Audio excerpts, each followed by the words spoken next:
बिस्मिल्लाहिर्रहमानिर्रहीम। अस्सलाम वालेकुम नादरीन, आप यूट्यूब चैनल देख रहे हैं। मैं इमरान खान हूँ। नादरीन, खित्ते में इंपॉर्टेंट डेवलपमेंट्स हो रही हैं। अगले 24 घंटे नहायत अहम हैं, क्योंकि देखिए जंगबंदी में जो बातचीत होनी है अमेरिका और ईरान के बीच में, वो पाकिस्तान में होगी। इस्लामाबाद में तैयारियाँ कर ली गई हैं। इस्लामाबाद ने शानदार रोल प्ले किया इसमें, और पाकिस्तान का जो किरदार होना चाहिए था वही किरदार पाकिस्तान का रहा। और इसका सबसे ज़्यादा क्रेडिट पाकिस्तान की आवाम को जाता है कि वो किसी भी नफ़रत की आग में नहीं जले, बल्कि पाकिस्तान के लोगों ने इस बात के ऊपर दबाव डालकर रखा आखिरी दिन तक कि पाकिस्तान का किरदार सिर्फ और सिर्फ जंगबंदी के लिए होना चाहिए, हमें किसी की भी साइड नहीं लेनी चाहिए। तो पाकिस्तानी अवाम को बड़ा क्रेडिट जाता है, मौजूदा हुकूमत को भी क्रेडिट जाता है कि उन्होंने इसके लिए कोशिशें जारी रखी। और बिल आखिर जो है वो अब इस्लामाबाद में जंगबंदी के लिए मुज़ाकरात हो रहे हैं। ये टाइम बहुत इंपॉर्टेंट है, क्योंकि इसमें इसराइल खराबी पैदा कर सकता है। और इसराइल की जानिब से जो लबनान पे लगातार अटैक किया जा रहा है, ये एक ऐसा नुक्ता है जिस पे ईरान को एतराज़ है। और ईरान ये समझता है कि ये एक संगीन खिलाफ वर्जी है सीज़ फायर मुआहदे की, जबकि अमेरिका ने कहा कि ये तो मुआहदे का हिस्सा ही नहीं था। अब कुछ चीज़ें मैं इस वीलॉग में क्लियर कर दूंगा, लेकिन उससे पहले मैं आपको ये भी बता देता हूं कि ये जो रात गुजरी है ये रिजीम चेंज की रात थी। आज जो है वो पाकिस्तान में 10 तारीख है।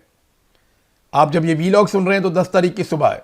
9 और 10 तारीख की रात को अप्रैल में इमरान खान साहब की हुकूमत को ख़त्म किया गया था।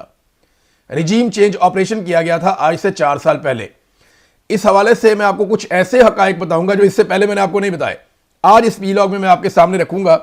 बड़ी इंपॉर्टेंट चीज़ें हैं, लेकिन सबसे पहले एक रोला पड़ गया पाकिस्तान में और मेरे ऊपर बेशुमार डाउट्स छोड़ दिए गए। बड़ी खप डल गई पाकिस्तान में कि पता नहीं मैंने कोई गद्दारी कर दी है।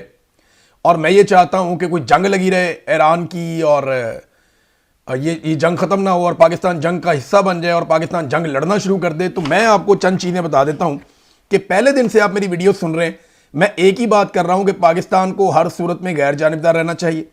पाकिस्तान को किसी भी मुल्क की जानिब से लड़ाई में नहीं उतरना चाहिए। और इस हवाले से ना सिर्फ मैंने बहुत सारे ट्वीट्स किए, बल्कि बहुत सारी वीडियोज़ भी की, बल्कि मैंने अवामी सर्वे भी करवाए। मैंने एक अवामी सर्वे करवाया कि क्या पाकिस्तान को सऊदी अरब से दिफाई मुआहदे के तहत ईरान से लड़ाई में उतरना चाहिए, हाँ या नहीं। और आपको हैरत होगी कि 90% के करीब लोगों ने कहा कि नहीं, पाकिस्तान को लड़ाई में नहीं उतरना चाहिए। यह हुकूमत तो अब सर्वे करवा रही है ना, मुज़ाकरात शुरू होने पर, जंगबंदी होने के बाद। मैंने ये पहले करवाए थे। दूसरा एक और सर्वे मैंने किया था कि क्या पाकिस्तान को अरब ममालिक के लिए ईरान से लड़ाई में उतरना चाहिए, हाँ या नहीं। तो उस पर भी इतनी ही तादाद में 90% के करीब लोगों ने यह कहा, बल्कि 90% से ज्यादा थे। और यह डाटा मेरे पास अभी भी मौजूद है। कोई 10-10 हज़ार लोगों ने इसके अंदर वोटिंग में हिस्सा लिया हुआ था। और इसके अलावा बहुत सारे और मेरे ट्वीट्स हैं। यानी मैंने यहां पे एक सऊदी अरब के सहाफ़ी हैं, उनकी जानिब से एक ट्वीट आता है कि आसिम मुनीर साहब ने सऊदी अरब को डिफेंस मिनिस्टर उनके जो है उनसे मिलते हुए इस बात की यकीन दहानी करवाई, जिनका नाम खालिद बिन सलमान है, उन्हें यकीन दहानी करवाई कि अगर ईरान ने एक और अटैक किया सऊदी अरब पर तो पाकिस्तान ईरान को टारगेट करेगा, ईरान को निशाना बनाएगा। ये 8 मार्च 2026 को ट्वीट किया एक सऊदी सहाफ़ी ने। मैंने उसके ऊपर लिखा, इस यकीन दहानी पर अमल हुआ और पाकिस्तान ईरान के खिलाफ लड़ाई में उतरा तो इसराइल को काफ़ी मदद मिलेगी। मैंने उस वक्त भी पाकिस्तान के लड़ाई में उतरने की मुखालफत की थी। इसके अलावा एक सुहेल अफरीदी ने ट्वीट किया था, उसके ऊपर भी मैंने एक ट्वीट किया था। सुहेल अफरीदी ने कहा कि पाकिस्तान को हमेशा अमन और मुज़ाकरात के लिए किरदार अदा करना चाहिए।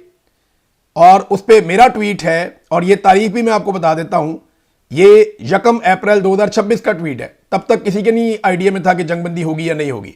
पाकिस्तान को अमन ही के लिए कोशिश करनी चाहिए, क्योंकि यही हमें हर लिहाज से सूट करता है। और मैं हमेशा यही कहता रहा हूं कि जंगबंदी होनी चाहिए, हर जगह पे मैंने यही बात की है। लेकिन मैंने एक खबर ब्रेक की जिस खबर से पूरे पाकिस्तान में रोला पड़ गया। खबर यह थी कि जो शहबाज शरीफ साहब ने ट्वीट किया वो कॉपी पेस्ट है, और वो व्हाइट हाउस से होकर आया है। और मैंने ये बताया कि ये व्हाइट हाउस ने इनको ट्वीट करने का कहा है, तो इन्होंने ट्वीट किया है। और नालायकी इनकी यह है कि जो पहली लाइन जिसको मिटाना था, जिसमें लिखा हुआ था पाकिस्तान पीएम, यानी वो ड्राफ्ट था Pakistan PM post on x, तो वो जो चीज है वो मिटाने की बजाय उसको भी साथ ही छाप दिया। नालायकी इनकी ये थी। मैंने इसकी कर दी निशानदेही, और मैंने बता दिया कि काम तो अच्छा हुआ, जंगबंदी हो गई और इस पर सबको खुशी है, लेकिन हमारे वजीर आजम ने नालायकी दिखाई है। और वैसे भी डोनाल्ड ट्रंप को नालायक लोग पसंद हैं। मैंने ये किया। इसके बाद जो रोला पड़ा पाकिस्तान में कि पता नहीं मैं गद्दार हूं, मैं चाह रहा हूं पाकिस्तान जंग में उतर जाए, पाकिस्तान सऊदीया से लड़े या पाकिस्तान ईरान से लड़े, मैंने तो ऐसी बात कही नहीं की। मेरी खबर के ऊपर पाकिस्तान में यह कहा गया कि यह प्रोपेगेंडा है। बहुत सारे टाउट सहाफियों ने यह बात की कि यह प्रोपेगेंडा है। और अब मैं आपको बताता हूं कि इसका नतीजा क्या निकला। नाजरीन, 1888 का एक बरतानवी अखबार है जिसका नाम है फाइनेंशियल टाइम्स। 1888 का याद रखिएगा। पाकिस्तान में कोई इदारा इतना मोतबर नहीं है जितना पुराना ये है, फाइनेंशियल टाइम्स। 150 साल हो गए इसको। फिर 1855-56 का एक और इदारा है जो अमेरिका में चलता है, न्यूयॉर्क टाइम्स। इसको 250 साल हो गए हैं सहाफत के अंदर। इन दोनों ने मेरी खबर की तस्दीक की है। अब बजाय मुझे क्रेडिट देने के ये मुझे गद्दार कह रहे हैं। आप अंदाजा करें, इन दोनों ने मेरी खबर की तस्दीक की है कि ये ड्राफ्ट व्हाइट हाउस में था, वहां से इसकी अप्रूवल आई है। उन्होंने जो अल्फाज इस्तेमाल किए कि उन्होंने साइन ऑफ किया है, यानी उन्होंने मंजूरी दी है इस ड्राफ्ट की, इस मुसव्वदे की मंजूरी व्हाइट हाउस से हुई है। यह इन अखबारात ने लिखा और इसके बारे में बताया, दीगर अखबारात ने भी लिखा, लेकिन ये दो बहुत मोतबर हैं, एक बरतानिया का एक अमेरिका का। इन दोनों ने मेरी खबर की तस्दीक कर दी। मेरा जो सोर्स था वो पाकिस्तान में था। उसने मुझे बताया लेट नाइट जब पाकिस्तान में थी, और हंसते हुए बताया कि बहुत बड़ा ब्लंडर हो गया इमरान भाई। तो जो उसने मुझे खबर दी मेरे लिए बड़ी अलार्मिंग थी। मैंने 2-3 जगह पे चेक किया, कुछ डाटा निकाल के चेक किया। जब मैंने उसको थोड़ा सा खबर को मजीद उसकी छानबीन की तो खबर निकल आई। मैंने खबर दे दी और रोला पूरे पाकिस्तान में नहीं पूरी दुनिया में पड़ गया था। बाकी लोग भी इसके ऊपर बोलना शुरू हो गए थे। लेकिन जब मेरी खबर की तस्दीक होती है दो मोतबर आलमी अखबारात से, एक न्यूयॉर्क टाइम्स से, एक फाइनेंशियल टाइम्स से, एक बरतानिया का कोई 150 साल पुराना और एक कोई 250 साल पुराना अमेरिका का, तो उसके बाद कम से कम टाउटों को अब माफी मांगनी चाहिए और यह बात तस्लीम करनी चाहिए। और देखिए, इसमें शहबाज शरीफ के लिए कोई शर्मिंदगी की बात नहीं है भाई। एक बंदा होता है नालायक, बात होगा तो हो भी जाता है, कोई बात नहीं है। पाकिस्तान के लिए तो बेहतर है कि पाकिस्तान को अमेरिका ने रिक्वेस्ट की कि जनाब हमारी जान छुड़ाएं, हम इस लड़ाई को आगे लेकर नहीं चलना चाहते। मैंने इसके ऊपर पहले भी ट्वीट किया हुआ है कि डोनाल्ड ट्रंप की बातों से नहीं लगता कि डोनाल्ड ट्रंप लड़ाई को लंबा लेकर जाना चाहता है। डोनाल्ड ट्रंप जंग बंदी की तरफ जाएगा। मैं ये पहले कह चुका हूं, एक दफा नहीं कई मरतबा कह चुका हूं। चाहे वो धमकियां लगा रहा था, मैंने इस पर ट्वीट भी किया है। मेरा ये अंदाजा था कि ये इतना लंबा लेकर जा नहीं पाएगा, ट्रंप को इस लड़ाई में से हर हाल में निकलना पड़ेगा। अब इंटरेस्टिंग बात यह है कि जिन लोगों ने इसको प्रोपेगेंडा करार दिया, जिन लोगों ने इसको गद्दारी करार दिया, अब वो फाइनेंशियल टाइम्स को और न्यूयॉर्क टाइम्स को भी गद्दार कहेंगे। जाए ना जाकर इन इदारों के ऊपर केस कर दें, नहीं तो हुकूमत पाकिस्तान या शहबाज शरीफ बरतानिया में आके मेरे पे केस कर दें। भाई यहां की अदालतों पे तो इनको यकीन है ना, आए मेरे पे केस करें और साबित करें कि ऐसा नहीं हुआ। करें ना केस मेरे ऊपर यहां पे आके। तो ये कभी केस नहीं करेंगे, ये झूठे हैं, फ्रॉडी हैं। इन्होंने जो सोशल मीडिया का गंद जो मेरे ऊपर उछाला और जो इन्होंने टाउट्स मेरे ऊपर छोड़े, उसके बाद ये सूरत-ए-हाल बन गई और अब ये माफी भी नहीं मांगते। और इसमें जो मेन बेइज्जती है ना, मैं आपको बता रहा था, वो शहबाज शरीफ की नहीं है, वो डोनाल्ड ट्रंप की है। डोनाल्ड ट्रंप एक तरफ धमकियां लगा रहा था कि ये कर देंगे, वो कर देंगे, पत्थर के जमाने में धकेल देंगे, इतने घंटे बाकी हैं, इतने घंटे बाकी हैं, अब ये होने वाला है, इतने बजे हमला करेंगे। और साथ ही वो डोनाल्ड ट्रंप एक ड्राफ्ट भिजवा रहा था कि यार ये करो, मेरी जान छुड़ाओ, यानी मेरे से अपील करो कि जंगबंदी के लिए टाइम और बढ़ा दूं 2 हफ्ते, जंगबंदी कर दूं 2 हफ्ते के लिए, मेरे से अपील करो, मैं अपील मंजूर कर दूंगा। और ईरान को राजी किसने किया? ईरान को चाइना ने राजी किया, ये अमेरिका ने भी बताया और पाकिस्तान ने भी राजी किया। पाकिस्तान लगातार ईरान के साथ राब्ते में था, ऐसा नहीं है कि पाकिस्तान ने कुछ नहीं किया। पाकिस्तान अमेरिका और ईरान दोनों के साथ राब्ते में था और पूरी कोशिश कर रहा था अरब ममालिक को भी राब्ते में रख के कि जंगबंदी हो जाए। लेकिन जिनका इंपॉर्टेंट रोल है, जो चीजें हकायक है और मंजर आम के ऊपर है, वो मैंने आपके सामने सारे रख दिए हैं। अब टाउटों को चाहिए कि माफी मांगे इस बात के ऊपर कि आलमी अखबारात ने बाकायदा उस बात की तस्दीक की कि ये ड्राफ्ट फाइनलाइज हुआ व्हाइट हाउस में और उसको कॉपी पेस्ट किया शहबाज शरीफ ने। अब नाज़रीन आ जाएं मुज़ाकरात की तरफ जो इस्लामाबाद में हो रहे हैं। इस्लामाबाद में काफ़ी तैयारियां की गई हैं मुज़ाकरात के हवाले से, लेकिन कुछ इंपॉर्टेंट चीज़ें मैं आपके साथ शेयर करूं। सबसे पहले तो यह है कि आबना हुर्मुज़ अभी तक पूरी तरह नहीं खुली और उसको खोलने के लिए ईरान की शराइत हैं और वो ये कहता है कि सीज़ फायर की शराइत मुकम्मल की जाएँ। जो अमरीकी क़यादत है वो पाकिस्तान में मुज़ाकरात के लिए रवाना हुई है, उनका साजो सामान पाकिस्तान में पहुँच गया है और वो अपने ही सामान के ऊपर भरोसा करते हैं। सुपर पावर भी है वो कहलाता है, उसके पास बहुत पैसा भी है लिहाजा अमरीकी नायब सदर और बाकी लोग पाकिस्तान पहुंचेंगे मुज़ाकरात करने के लिए जंगबंदी के, जबकि ईरान की मुज़ाकराती टीम इस्लामाबाद अभी नहीं पहुंची। पहले खबर ये आई थी कि टीम पहुंच गई है, लेकिन ईरान की तरफ से एक स्टेटमेंट भी है कि लबनान पर इसराइली हमले रुकने तक मुज़ाकरात मुअत्तल हैं। ये एक खबर एजेंसी है और ये ईरान में पासदाराने इनकलाब से मुंसलिक न्यूज़ एजेंसी तस्नीम है, उसने ईरानी वफद के इस्लामाबाद पहुंचने से मुताल्लिक खबरों की तरदीद कर दी है। और इस न्यूज़ एजेंसी ने एक बाखबर ज़राए का हवाला देते हुए रिपोर्ट किया कि ईरानी मुज़ाकराती टीम के अमेरिका से मुज़ाकरात के लिए इस्लामाबाद पाकिस्तान पहुंचने से मुताल्लिक कुछ मीडिया इदारों की खबरें मुकम्मल झूठी हैं। ये BBC पे रिपोर्ट हो रहा है और उनके मुताबिक ज़राए ने उन्हें बताया कि जब तक अमेरिका लबनान पर इसराइली हमले रुकवाने का अपना वादा पूरा नहीं करता तब तक मुज़ाकरात मुअत्तल रहेंगे। वैसे अभी थोड़ी देर पहले खबर आई है कि नेतन्याहू ने अपनी काबीना को कहा है कि वो लबनान के साथ बातचीत शुरू करें और लबनान की जो हुकूमत है उन्होंने पाकिस्तानी हुकूमत से रब्ता किया और ये कहा कि पाकिस्तान भी इसमें रोल प्ले करे कि यहाँ पे मुज़ाकरात करवाए जाएँ और जंगबंदी जो है वो लबनान में भी करवाई जाए, क्योंकि लबनान में बड़ा खौफनाक अटैक हुआ है। एक ही दिन में बहुत सैकड़ों लोग वहाँ पे शहीद कर दिए गए, हज़ारों लोग जो हैं वो वहाँ पे पहले भी ज़ख्मी हुए हैं, अब भी ज़ख्मी हुए हैं, तो बहुत बड़ा नुकसान वहाँ पे हो रहा है। उम्मीद की जाती है कि अगले 48 घंटों में मुज़ाकरात की कोई शक्ल निकल आएगी। लेकिन इस बीच में मैं आपको ये बताऊँ कि मिडल ईस्ट के अंदर, खलीजी ममालिक के अंदर जो तैयारियाँ हैं अमेरिका की जानिब से वो कोई कम नहीं हो रही। बहुत सारी चीज़ें ऐसी माजी करीब में रिपोर्ट हुई हैं जहाँ एक सफ़बंदी वाली सूरत हाल है। कुछ अमेरिकन फ़ौजी जो हैं उन्होंने ये दावा किया है, कोई रिटायर फ़ौजी हैं, कुछ एक्सपर्ट हैं उनके, वो ये दावा कर रहे हैं कि ऐसा लगता है कि अमेरिका अगली लड़ाई की तैयारी कर रहा है। अगर ये मुज़ाकरात कामयाब नहीं होते तो पहले से ज़्यादा खौफनाक जंग हो सकती है। और ईरान की जानिब से भी ऐसी इतलात आ रही हैं कि वो भी तैयारी कर रहे हैं और वो भी भरपूर जवाब उसी तरीके से देंगे जैसे उन पर हमला किया जाएगा। लेकिन उम्मीद की जाती है कि ये जंगबंदी हो जाए। अब नाज़रीन आ जाए रिजीम चेंज ऑपरेशन। जब रिजीम चेंज ऑपरेशन हो रहा था ना आज से 4 साल पहले, तो मिलिट्री एस्टेब्लिशमेंट ने एक बयानिया बनाना शुरू किया। वो बयानिया अपने टाउटों के जरिए बना रहे थे और इसके अलावा वो बयानिए के लिए खुद भी of the record, on the record मुलाकातें भी कर रहे थे। कुछ बातें वो खुलकर करते थे, कुछ बातें वो मुलाकातों में करते थे, कुछ बातें वो इकट्ठे लोगों को बुलाकर बैठ के वहां पे कहते थे हम ऑफ द रिकॉर्ड बात करना चाहते हैं। तो 5 ऐसी चीजें हैं जो मिलिट्री एस्टेब्लिशमेंट ने इमरान खान साहब के रजीम के खात्मे के हवाले से की थी। पहला दावा उनका यह था कि यह एक जमहूरी अमल है, हमारा इसमें कोई किरदार नहीं है, यह अदम एतमाद सियासी जमातें जाने, उनका काम जाने। नंबर 1 उनका दावा यह था। नंबर 2 उन्होंने दावा किया था कि इमरान खान ने पाकिस्तान की मईशत तबाह कर दी है। नंबर 3 उन्होंने यह कहा था कि गवर्नेंस खराब है। उस्मान बुज़दार की मिसाल भी उन्होंने पेश की थी इसमें। नंबर 4 वो ये कहते थे कि खारजा पॉलिसी में इमरान खान साहब को बहुत नाकामी हुई है, वो बार बार ये कहते थे। नंबर 5 वो एक और बात कहते थे कि इमरान खान बात नहीं सुनता, अपनी मर्जी करता है। और एक बात वो ये कहते थे कि इमरान खान पब्लिक में बिल्कुल मकबूल नहीं है। ये बयानिया झूठ है कि इमरान खान की कोई मकबूलियत है पब्लिक के अंदर।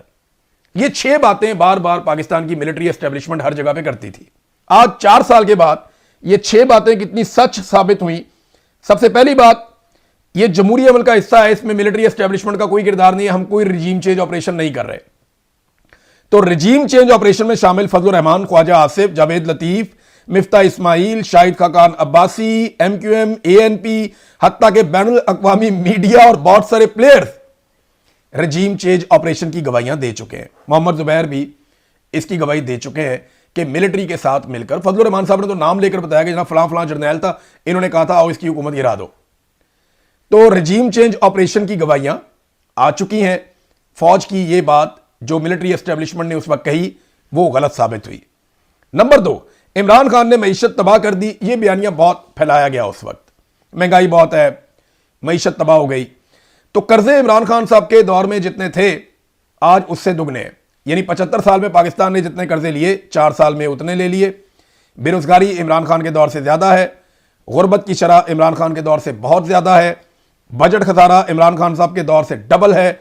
तरक्की की शरह यानी जो शरह नमू जिसे कहते हैं, इमरान खान के दौर में जो 6.18% तक पहुंच गई थी, 6% के करीब 2 साल तक रही है। यानी अगर आप एवरेज निकालें तो 6% थी, वो माइनस में चली गई थी, बड़ी मुश्किल से 3 तक पहुंचे हैं ये। फिर बिजली की कीमत 3 गुना हो गई, कम से कम 3 गुना बिजली की कीमत हो गई। गैस की कीमत जो है वो 800 से 900% बढ़ गई। पेट्रोल की कीमतें जो हैं जो इन्होंने कम करनी थी वो 150 से बढ़ा के आज 300 से ऊपर हैं। और जनरल बाबर का आपको बयान याद होगा कि डॉलर की कीमत नीचे आई है हुकूमत तब्दील होने के बाद। तो इमरान खान साहब के दौर में जितने का डॉलर था आज उससे 100 रुपए से भी ज्यादा महंगा हो चुका है। यानी कितनी कीमत डॉलर की भी बढ़ गई है। सरमायाकारी पाकिस्तान की 50 साल की कम तरीन सतह पे है। जो इमरान खान साहब के दौर में सरमायाकारी आ रही थी, आईएमएफ के जाल में पाकिस्तान बुरी तरह फंस गया है। आज हमारा बजट आईएमएफ बनाती है, हमारे सारे फैसले आईएमएफ करती है और ये बड़े फख्र से पाकिस्तानी वुज़रा कहते हैं। तो क्लियर हो गया आपको कि मईशत के बारे में जो एक बयानिया बनाया गया महंगाई के बारे में एस्टेब्लिशमेंट की जानिब से, वो बयानिया भी फारिग हो गया 4 साल के बाद। तीसरा बयानिया इन्होंने बनाया था कि इमरान खान की गवर्नेंस खराब है। बुज़दार की मिसाल देते थे। वैसे बुज़दार जो है वो मरियम नवाज से तो बेहतर ही था, क्योंकि मरियम नवाज ने जितने मनसूबों का इफ्तिताह किया है उनका रिकॉर्ड जब निकाल कर चेक किया गया तो लगभग 80% मनसूबे ऐसे हैं, 80-90% जो उस्मान बुज़दार के दौर के शुरू किए हुए थे। यानी वो जितना भी नालायक था मरियम नवाज से तो बेहतर ही था। इन्होंने तो कोई बड़ा मनसूबा बनाया ही नहीं, कोई नई चीज की ही नहीं इन्होंने। कोरोना वायरस, पूरी दुनिया ने कहा कि इमरान खान से अच्छी गवर्नेंस कोरोना वायरस में किसी ने नहीं दिखाई। हेल्थ कार्ड, एक ऐसा मनसूबा जिसने पूरे पाकिस्तान को तब्दील कर दिया था, वो भी इन्होंने खत्म कर दिया। कोई बड़ा प्रोजेक्ट ये हुकूमत दिखा नहीं सकती जो इन्होंने अब बनाया हो, कोई डैम बनाया हो, कोई बड़ी चीज बनाई हो, इमरान खान बना रहा था। और जितने भी इमरान खान साहब के बड़े प्रोजेक्ट थे दर्जनों की तादाद में, उन्हें नोटिफिकेशन के जरिए से बंद करवा दिया गया। मैंने इस पे पहले वीलॉग भी किया था। करप्शन के पैसे की सबसे बड़ी रिकवरी इमरान खान साहब के दौर में हुई। एहसास प्रोग्राम को आलमी सतह पे जो है वो सराहा गया। फिर एक्सपोर्ट्स के अंदर इजाफा हुआ इमरान खान के दौर में, रिमिटेंसेस के अंदर इजाफा हुआ, आईटी के शोबे में पाकिस्तान आगे बढ़ा, टेक्सटाइल में मजदूरों की किल्लत हो गई, इतना ज्यादा पाकिस्तान में टेक्सटाइल इंडस्ट्री को बूम मिला, किसानों को शानदार मुनाफा मिला इमरान खान साहब के दौर में। किसान अपने मुंह से कहते हैं गन्ने की पूरी कीमत किसानों को पहली मरतबा मिली, शुगर माफिया पे किसी ने पहली मरतबा पक्का हाथ डाला। तो गवर्नेंस तो इमरान खान की शानदार थी और आज ये सारी चीजें बर्बाद हो चुकी हैं। फिर खारजा पॉलिसी में कहते हैं जी इमरान खान नाकाम हो गया था। इमरान खान अब शहबाज शरीफ की तरह सल्यूट तो नहीं मार सकता था ना ट्रंप को, और साफ बात करता था। चीन से अब आपके ताल्लुकात ऐसे हैं, वो कहते हैं जी पैसे वापस करो। यूएई से आपके ताल्लुकात ऐसे हैं, वो कहते हैं जी पैसे वापस करो। लोग पोस्ट कर रहे हैं बार बार सोशल मीडिया पे कि खानदानों को यूएई से निकालकर वापस भेजा जा रहा है। नदीम अफजल चंद ने इसका दावा किया और बहुत सारे लोगों ने इसका दावा किया कि जनाब यूएई में पाकिस्तानी शहरियों के लिए हालात उतने अच्छे नहीं है, ताल्लुकात आपके खराब हो गए। कौम को एतमाद में लिए बगैर सऊदी अरब से एक दिफाई मुआहदा किया गया, उसको अभी तक खुफिया रखा हुआ है। बोर्ड ऑफ पीस में ये बड़ी उजलत में शामिल हो गए, उसके ऊपर भी कोई मुशावरत नहीं की इन्होंने। कोई बैरूनी सरमायाकारी ये पाकिस्तान में नहीं ला पाए। यूरोपीय यूनियन में जीएसपी प्लस का आपका मामला फंसा हुआ है, सवाए ट्रंप को राजी करने के ये कोई काम नहीं कर सके। ये खारजा पॉलिसी इमरान खान की बेहतर थी या इनकी बेहतर है? इमरान खान रशिया से तेल लेकर आ रहा था सस्ता, उनके साथ गंदम का तेल का सौदा कर रहा था, तो इमरान खान तो बेहतरी लेकर आ रहा था इन चीजों के अंदर। खारजा पॉलिसी में वही है ना कि आप सरमायाकारी लाएं, आपको फायदा हो, तो इमरान खान इस तरफ जा रहा था, इनसे नहीं हुआ। फिर इमरान खान बात नहीं सुनता, अपनी मर्जी करता है। ये इनका एक बिल्कुल जायज इनका एक इशू था कि इमरान खान बात नहीं सुनता, अपनी मर्जी करता है। जनरल बाजवा की एक्सटेंशन वाली बात थी, इमरान खान को पहले ही एक्सटेंशन देने पे नदामत थी। वो कह भी चुके हैं कि मैंने बड़ी गलती की, मैंने जनरल बाजवा को एक्सटेंशन दी। बाजवा को दोबारा एक्सटेंशन चाहिए थी, इमरान खान ने बात नहीं सुनी। हाँ, एक वक्त आया इमरान खान ने हुकूमत बचाने के लिए और जनरल बाजवा को एक्सपोज करने के लिए भी हो सकता है, और यह भी वजह हो सकती है कि ये सारे आ गए तो पाकिस्तान का बेड़ा गर्क हो जाएगा। जनरल बाजवा को यहां तक कह दिया कि लेनी है एक्सटेंशन का रोला है तो वो ले लो भाई मेरे से, लेकिन ये हरकत ना करो, रिजीम चेंज ना करो। लेकिन बाजवा साहब को दूसरी तरफ से वादा कर दिया गया था। बाजवा साहब को उम्मीद लगी थी कि वो मुझे एक्सटेंशन दे देंगे। बाद में ख्वाजा आसिफ ने गवाही भी दी कि जनरल बाजवा हमें धमकियां देता था मार्शल लॉ लगाने की कि मुझे एक्सटेंशन दो वरना मैं मार्शल लॉ लगा दूंगा। फिर फौज की और कौन सी बात इमरान खान नहीं मानता था? Number 1, Imran Khan electronic voting machine लाना चाहता था। एस्टेब्लिशमेंट ये जानती थी कि अगर ये मशीन आ जाएगी तो इलेक्शन का निजाम हमारे हाथ से निकल जाएगा, फिर फॉर्म 47 जारी करना आसान नहीं होगा। फिर इमरान खान ओवरसीज पाकिस्तानियों को वोट का हक देना चाहता था। वो ये भी जानते थे कि ओवरसीज पाकिस्तानियों को वोट का हक मिल गया तो वो ज्यादा रेलिवेंट हो जाएंगे और वो वोट इमरान खान को पड़ेगा। ये भी एक पंगा था। फिर कोरोना में इमरान खान ने एस्टेब्लिशमेंट की बात नहीं मानी और लॉकडाउन लगाने की बजाय स्मार्ट लॉकडाउन का एक तरीका निकाला। इस पे भी उनको प्रॉब्लम था। छठी चीज जो बार बार मिलिट्री एस्टेब्लिशमेंट कहती थी, बल्कि DGISPR ने ओपनली भी कहा था एक दफा कि इमरान खान मकबूल नहीं है। ये बात वो कहते थे और हम मीटिंग्स के अंदर जब सारे लोग बैठे हुए होते थे जर्नलिस्ट, तो हम उन्हें बताते थे कि ऐसा नहीं है, ये फैसला पब्लिक करेगी, let the people of Pakistan decide. अगर इमरान खान मकबूल नहीं था तो इमरान खान ने तो असम्बलियां तोड़ दी थी 4 साल पहले, फिर ये इलेक्शन करवा लेते। उस वक्त भी मिलिट्री एस्टेब्लिशमेंट जानती थी कि इमरान खान मकबूल है। जब जिमनी इलेक्शन हुए पंजाब के अंदर 80% सीटें वो स्टेट में जीत गया था जिमनी इलेक्शन में, और उसके बाद 2024 के इलेक्शन में इमरान खान साहब ने रिकॉर्ड कायम कर दिया वोटों का, और इतनी सीटें जीती हैं कि अपने मुखालिफिन को 17-18 सीटों तक महदूद कर दिया। इतनी मकबूलियत थी इमरान खान की, और आज भी इमरान खान की उतनी ही मकबूलियत है, या शायद उससे बढ़ गई है। तो एस्टेब्लिशमेंट की 6 बातें 6 की 6 गलत साबित हो गई 4 साल के अंदर। इनके सारे अंदाजे गलत हैं, और इमरान खान ने जो जो कहा था रिजीम चेंज ऑपरेशन से पहले और रिजीम चेंज ऑपरेशन के बाद, हमने पाकिस्तान में वही सारा कुछ होता हुआ देखा है। तो नाज़रीन, और बात करेंगे करंट अफेयर के ऊपर नेक्स्ट वीलॉग में। अब तक के लिए इतना ही। अपना ख्याल रखिएगा, अपने इस चैनल का भी। अल्लाह हाफिज़।